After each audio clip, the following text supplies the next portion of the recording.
Oke, kalau gitu langsung aja kali ya. Halo Mas Randy. Ya, halo Mbak. Oke, sip. Makasih banyak loh Mas sudah mau sharing malam ini. Ya, nantinya sharingnya. Oke, kalau gitu langsung aja deh, silakan Mas Randy. Oke, terima kasih Mbak Ayu. Assalamualaikum warahmatullahi wabarakatuh. Selamat malam semuanya. Kita malam ini, saya mau share screen sebentar ya. Nah, ini dia. Oke, kita rencananya malam ini mau ngebahas tentang gimana sih cara membuat API yang mana teknologi yang kita pakai untuk sebagai backend itu yaitu Laravel ya. Laravel sekarang kan Laravel versi 7. Jadi kita akan mencoba membangun aplikasi sederhana, membangun API sederhana menggunakan Laravel 7. Nah, sebelumnya teman-teman di sini udah pernah nyoba bikin API pakai Laravel belum ya? Atau misalkan entah itu pakai teknologi pakai Lumen kah atau pakai yang lain misalkan Node.js atau yang sebagainya gitu. Nah, kini materi kali ini kita coba pakai Laravel ya. Kenapa menggunakan Laravel? Yang pertama itu Laravel ini merupakan salah satu framework yang populer di Indonesia. Jadi sekarang ini sudah sangat-sangat banyak komunitas-komunitas yang ngebahas tentang Laravel. Jadi kalaupun kita ada kendala itu gampang untuk nyari dokumentasinya ya. Oke, sebelumnya kita perkenalan dulu. Sebelumnya terima kasih banyak atas kepada Bank Liga Valley dan Indigo yang sudah memfasilitasi kegiatan malam ini ya. Oke teman-teman,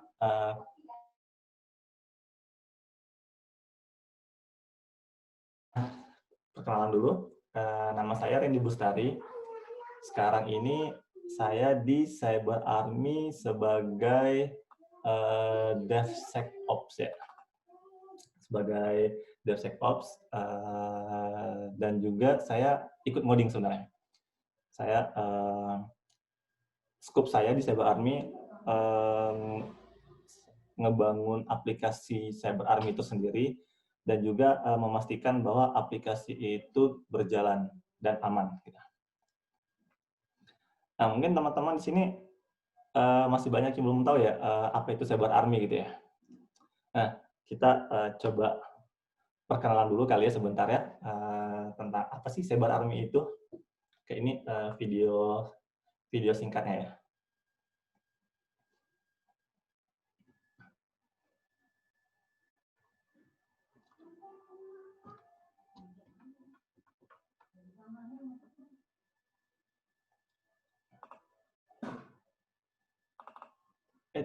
Sorry.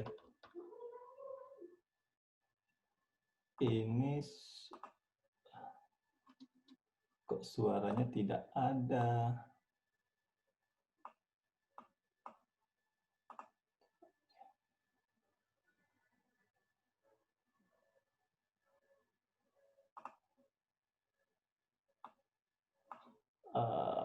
Sorry, bentar ya.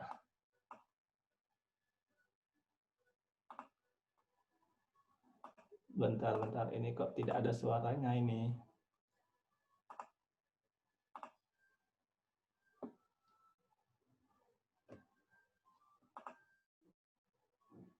Nah ya, oke ini pengenalan singkat tentang Cyber Army ya.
Oke teman-teman, itu tadi sekilas tentang apa itu Cyber Army ya, tempat saya sekarang gitu. Jadi secara sederhananya Cyber Army itu tempat kalau bagi para developer atau bug hunter itu sebagai tempat mereka untuk mengasah skill mereka menemukan bug bounty di program yang legal gitu.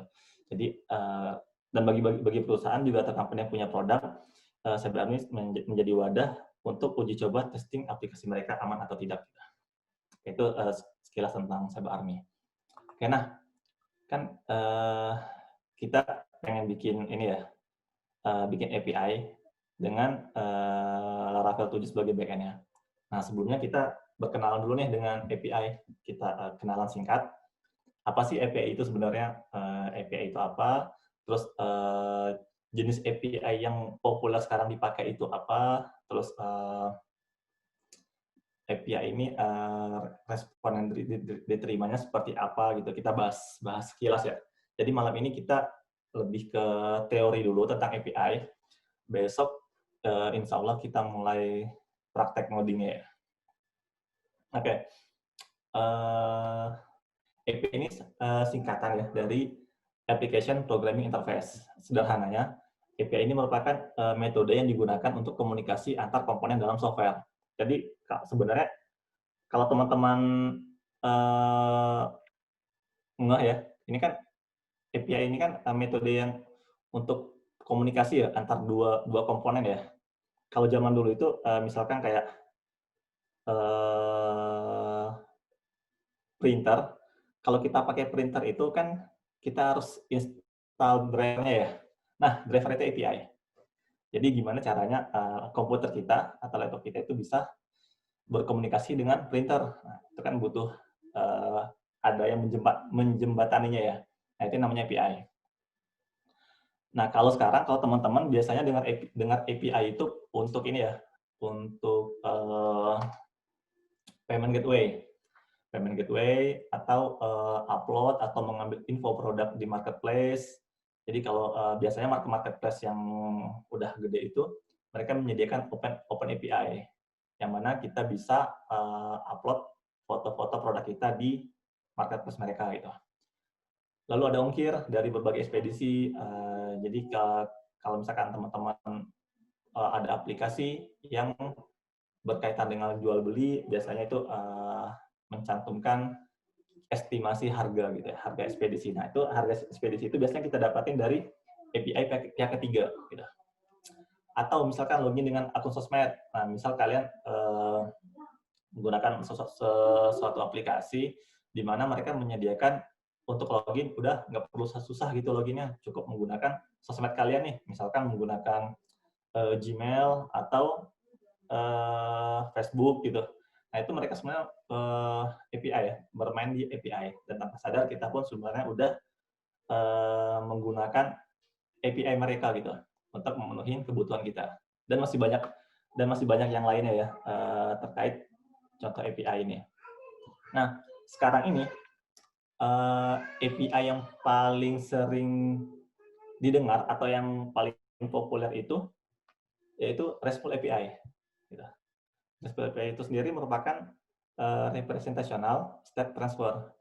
Sebenarnya mekanismenya itu kita menggunakan HTTP atau web sebagai protokol komunikasi.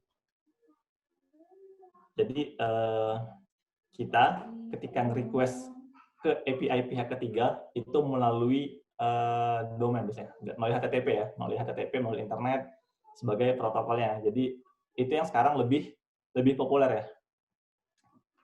Nah, kenapa populer atau kenapa banyak menggunakan RESTful API? Ya karena menggunakan teknologi web. Sekarang kan sudah banyak ya developer kita, bahkan yang masih SMP pun itu sudah bisa membuat website gitu.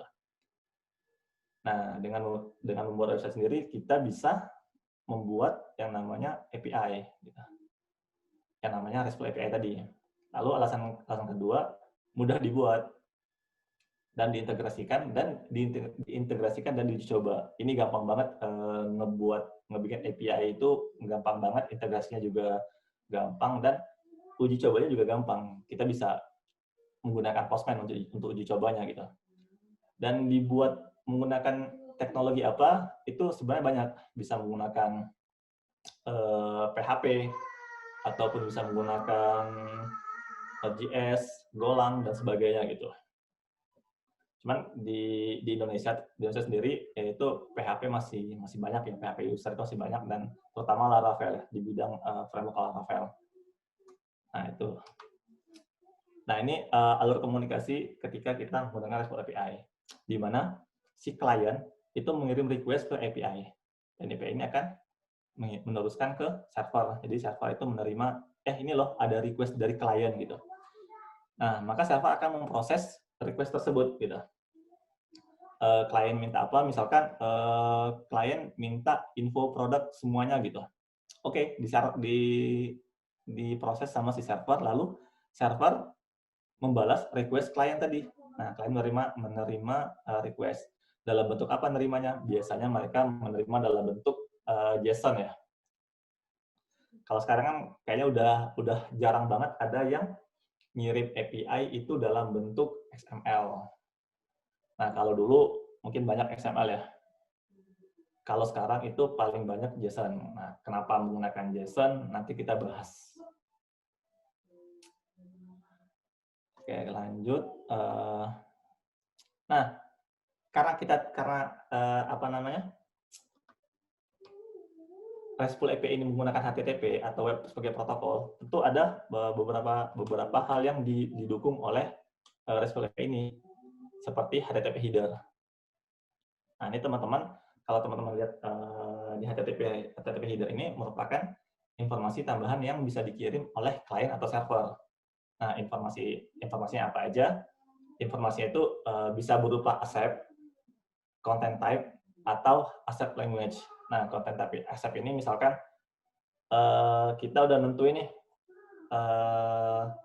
komunikasi antara klien dan server itu menggunakan JSON. Nah, kita bisa ngasih tahu, si klien bisa ngasih tahu atau si server bisa ngasih tahu.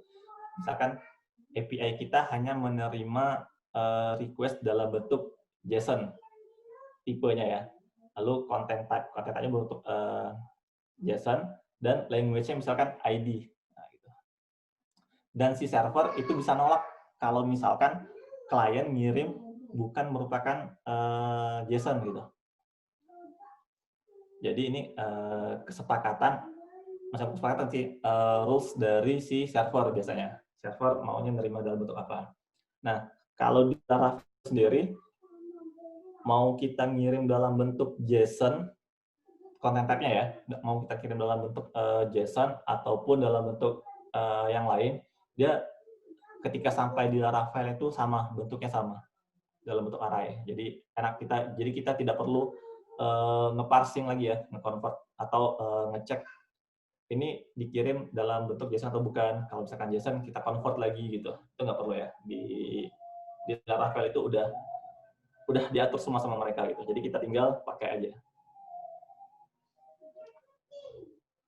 Nah, selain header ini, RESTful API juga mendukung beberapa metode, seperti metode get, post, put, atau delete. Ini. Get ini biasa dipakai untuk mengambil data. Jadi kalau misalkan kita request data, misalnya gini, saya butuh ini dong, data produk yang masih data produk yang kategorinya misalkan sepatu gitu. Nah, kita metodenya kita gunakan get ya. Gitu. Atau kalau kita mau menginput data baru ke server, itu kita menggunakan post. Jadi ada masing-masing metode punya fungsi masing-masing. Nah, lalu sebagian ada yang menggunakan put untuk mengubah data, mengupdate. Jadi misalkan kita mau mengupdate stok barang kita nih di marketplace gitu. Nah, kita kalau si servernya bikin rules, kalau mau update barang, metodenya put dong. Nah, kita harus bikin di front end-nya harus berupa put juga. Put ini biasanya dipakai untuk mengubah data. Walaupun masih banyak juga sebagian orang yang menggunakan POS untuk melakukan update data gitu. Dan yang terakhir ada delete. Delete ini biasa digunakan untuk menghapus data di server, yang mana biasanya juga beberapa orang yang saya temuin, mereka menggunakannya POS juga sih untuk menghapus data di server gitu. Nah, teman-teman kalau misalkan bikin metode ini, jangan semuanya dipukul rata ya. Jadi saya pernah ketemu ada orang yang bikin API, itu dia mau nge-request data kah, atau membuat data baru kah, atau mengubah, itu get semua. Nah, itu. Jadi kita harus menggunakan metode sesuai dengan peruntukan. Jadi ketika kita mau request data, ya gunakanlah metode get gitu. Ketika kita ingin menginsert data baru, gunakan POS. Nah, ketika kita ingin mengubah data, itu gunakan put. Walaupun sebenarnya ada beberapa juga yang masih menggunakan POS gitu. Dan ketika kita ingin menghapus data di server, gunakan delete. Dan di server kita pun bisa kita kasih rules. Ini kalau metodenya bukan POS, ya ditolak gitu. Jadi kalau misalkan kita mau ngupdate data nih, kayak tadi ngupdate stok barang, kita menggunakan metode POS, sedangkan di aplikasi kita kasih rules, dia menggunakan put, itu kita bisa tolak gitu. Jadi seperti itu. Jadi gunakan beberapa metode ini sesuai dengan kebutuhannya. Nah, seperti itu. Lalu ada respon status code. Nah, ini. Apa itu respon status code? Yaitu kode respon yang dikembalikan oleh server untuk memberitahu status request yang dikirim oleh klien. Nah, jadi pada saat si klien itu nge-request ke server melalui API, itu si klien harus tahu nih, ini status request dia ini apa sih sebenarnya? Apakah statusnya sukseskah? Atau statusnya gagalkah? Atau apa gitu? Nah, statusnya ada apa aja, status di HTTP respon itu. Nah, ini yang biasa digunakan. Itu ada 200 ya, ini 200-an. Ada yang 300-an, 400-an, 500-an gitu. Nah, 200 sekian itu biasa dipakai ketika request yang dikirim oleh klien sukses diproses oleh server. Jadi, misal kita request data barang, datanya ada nih, ya udah dibalikin datanya 200 gitu. Atau ketika kita melakukan insert data ke server, sukses, nah server balikin data 201 misalkan ke klien. Jadi klien dapat info nih, kalau request yang dia resource yang dia request itu sukses gitu. Jadi biasanya klien ngebaca dari respon code-nya. Nah, ini 300 ini jarang dipakai ya. 300 ini jarang dipakai. Ini paling untuk ngasih tahu, misalkan kita punya API yang awalnya misalkan api.example.com misalkan. Lalu sebulan kemudian kita udah ganti nih, kita namanya bukan API, tapi misalkan dev.example.com gitu. Nah, ketika ada yang mengakses ke api.example.com, itu kita kasih 300 untuk ngasih tahu ke klien kalau kita tuh udah nggak pakai ini lagi loh URL-nya. Kita udah pindah ke URL yang lain. Nah, kalau misalkan request kita bermasalah, itu biasanya 400-an dikirim. Misal ada yang iseng nih, di field nama misalkan dia masukin apostrom gitu, atau karakter-karakter ilegal yang tidak diperbolehkan oleh server. Nah, maka si server akan membalikan status 400 biasanya gitu. Atau kalau misalkan kita request ke halaman profile, sedangkan kita belum login, statusnya kita belum login, maka si server akan mengembalikan status 401 gitu. Kalau dia tidak terautentikasi gitu. Atau 500-an. Ini terjadi masalah di server. Nah, ini kalau teman-teman lihat ya, di sini kita buka dulu ininya ya.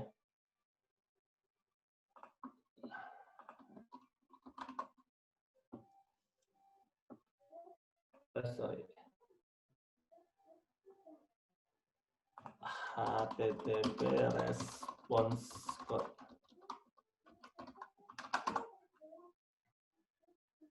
Nah, ini teman-teman bisa baca ini HTTP response code-nya. Sebenarnya ini apa ya? Kita tidak mutlak menggunakan kode tersebut.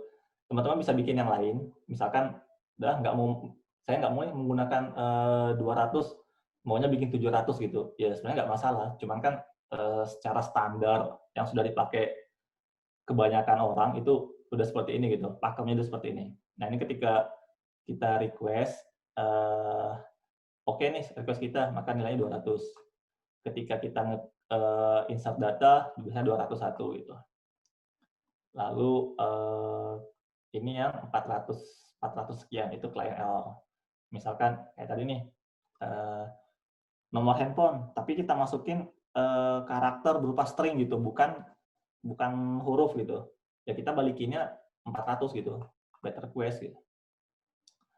Atau misalkan ini dia belum login misalkan, dia harus kalau mau request URL profile ataupun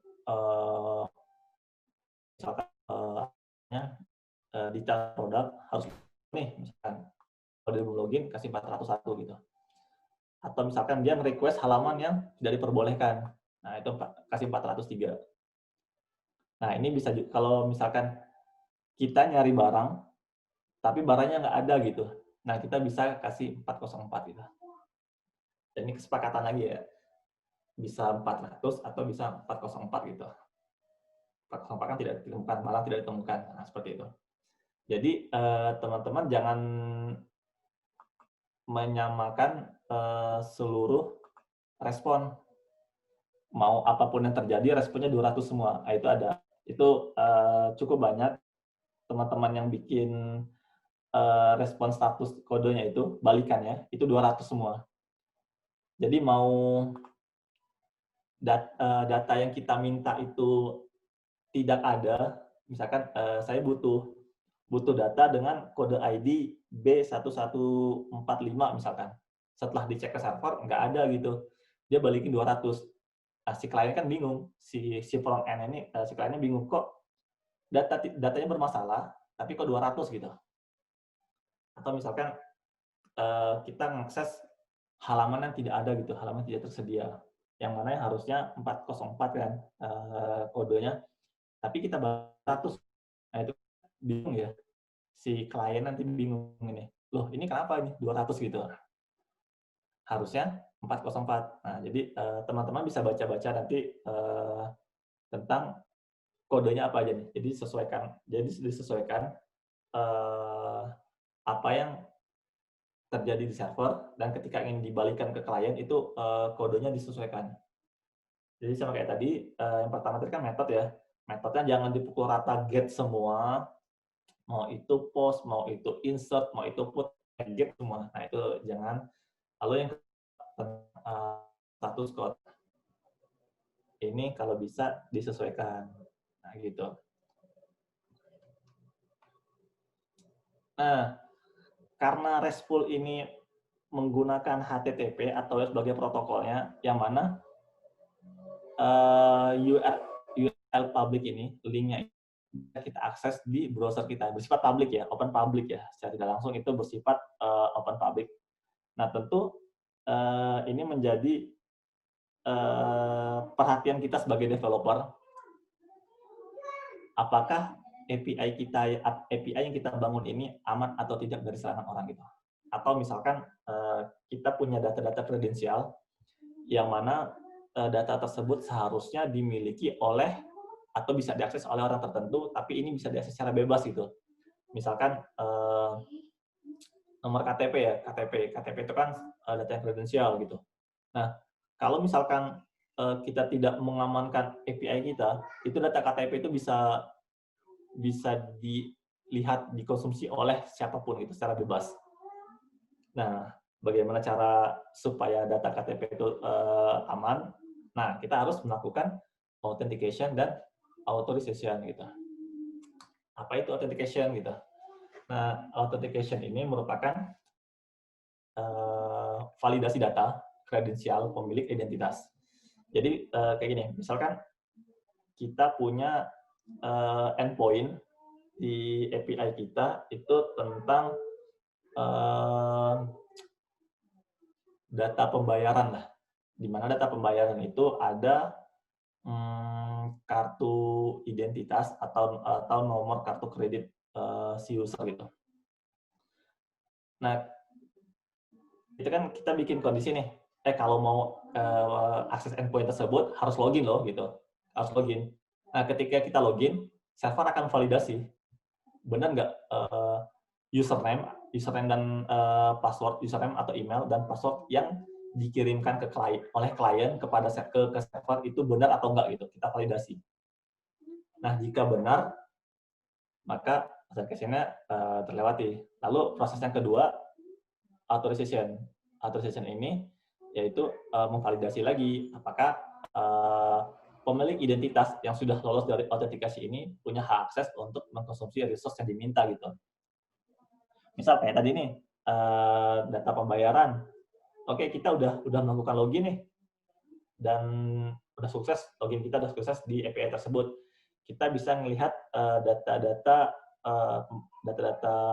kredensial punya kita, gitu, misalkan data-data pembayaran kah, atau data-data yang bersifat yang harusnya private gitu ya. Lalu kita iseng nih, mau melihat data-data orang lain gitu. Nah, ini kan kalau misalkan kita tidak melakukan akses control level ya, ACL ya biasanya ya, bilang ACL, itu bahaya sekali ya. Jadi kita bisa melihat aktivitas orang gitu. Atau misalnya gini deh, endpoint profile /1 itu punya kita misalkan. Isinya ada nomor HP, alamat lengkap, foto KTP, data bank. Lalu endpoint profile /2 itu punya orang lain gitu. Nah, kalau misalkan kita tidak melakukan authorization atau kita tidak melakukan validasi, si yang ID 1 ini bisa melihat data dari ID 2. Nah, itu kan bahaya banget ya yang seperti itu ya. Nah, itu jadi tantangan tersendiri juga bagi si pengembang API itu tersendiri. Jadi si developer ini tidak hanya sekedar membuat API, tapi bagaimana mengamankannya juga gitu. Apalagi API yang kita bangun itu merupakan RESTful API, yang mana menggunakan HTTP atau web sebagai protokol komunikasinya. Ini kan kalau misalkan teman-teman lihat di browser yang request ke API, ke server, itu sebenarnya kita bisa melihat di browser itu link yang kita tuju atau request yang kita tuju itu URL-nya kemana gitu. Itu dapat poin misalkan kayak tadi nih, kita punya aplikasi example.com yang mana konten-kontennya itu didapat dari endpoint api.example.com. Nah, via browser pun kita bisa tahu sebenarnya example.com ini dia ngehit kemana sih untuk mendapatkan data-datanya. Oh, ternyata dia ngehit ke api.example.com. Nah, kalau misalkan api.example.com itu tidak kita validasi lagi, atau misalkan tidak kita amankan, itu kan seluruh metode yang di dalam API itu bisa kita akses gitu. Nah, ini yang cukup masih banyak terjadi di developer kita gitu. Kayak kemarin sekitar kapan ya, minggu kemarin kalau nggak salah, saya nggak sengaja sih akses API punya orang gitu, yang mana ternyata debugnya tidak dimatiin gitu. Nah, karena debugnya tidak dimatiin, jadi data-data error mereka keluar. Bahkan terkadang data-data penting itu tampil gitu, muncul. Kayak misalkan kalau Laravel ini kan dia ajaib ya. Maksudnya ketika kita mengaktifkan debug, nah itu kalau ketika kita melakukan suatu kesalahan di level source code kita, biasanya kan mereka mengeluarkan nih kayak pesan error ya. Nah, itu tidak jarang kadang sampai mengeluarkan INV kita gitu. Informasi di dalam file.inv itu kan bahaya banget ya. Yang mana di dalam file.inv itu ada file-file konfigurasi ke database kita gitu.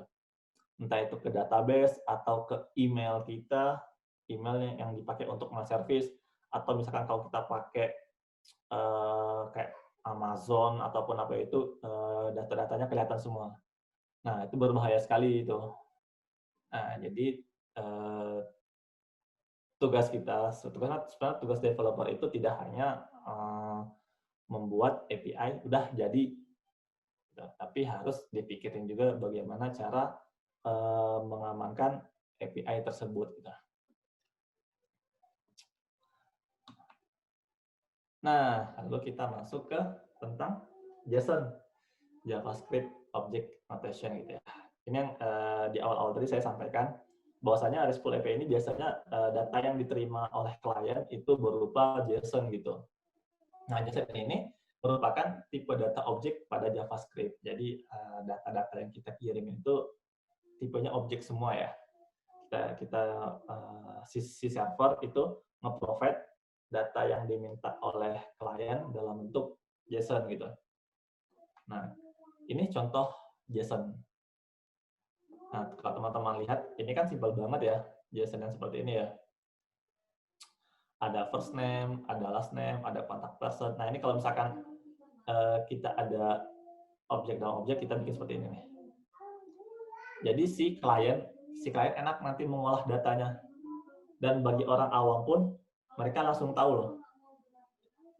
Kalau untuk ngedapetin nama depan, first name-nya, udah tinggal akses ini aja gitu. First name-nya, last name. Nah, kalau misalkan dia mau melihat emailnya, ya tinggal contact person, lalu panggil email. Ini kan enak banget ya. Beda dengan kalau teman-teman bermain di XML gitu. Kalau XML itu kan penuh dengan tag-tag ya.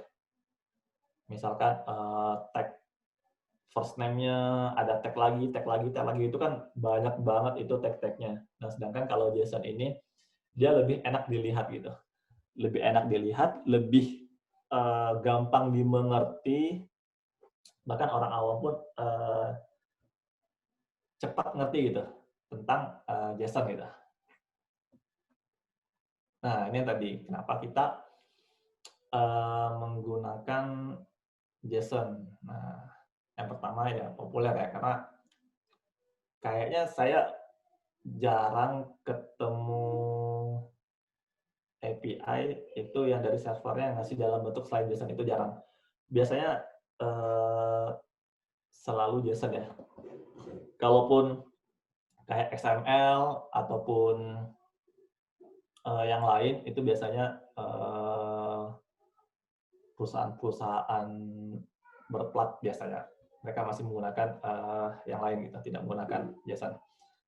Karena JSON ini sebenarnya tidak ada format baku, seperti ini.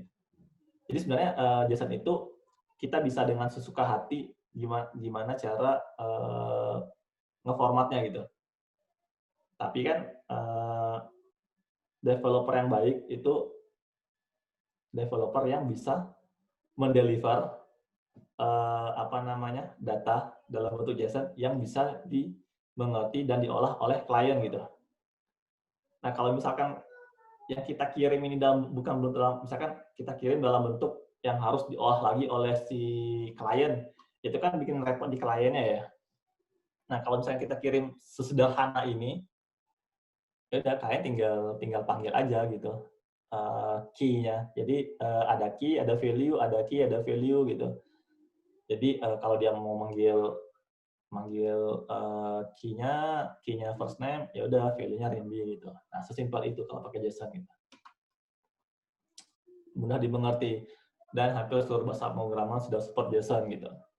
PHP support JSON, PHP tentu support JSON, terus kalau Golang support JSON, Python kayaknya sudah hampir mayoritas bahasa pemrograman itu udah support sama JSON. Dan juga karena yang dikirimnya objek ya, data seperti ini, itu datanya dikirim relatif lebih ringan dan lebih cepat diterima oleh klien gitu. Karena klien juga nggak perlu ngerender yang aneh-aneh kan di dalam data JSON yang mereka terima ini gitu. Jadi lebih ringan, lebih gampang dibuat dan gampang dimengerti. Oke,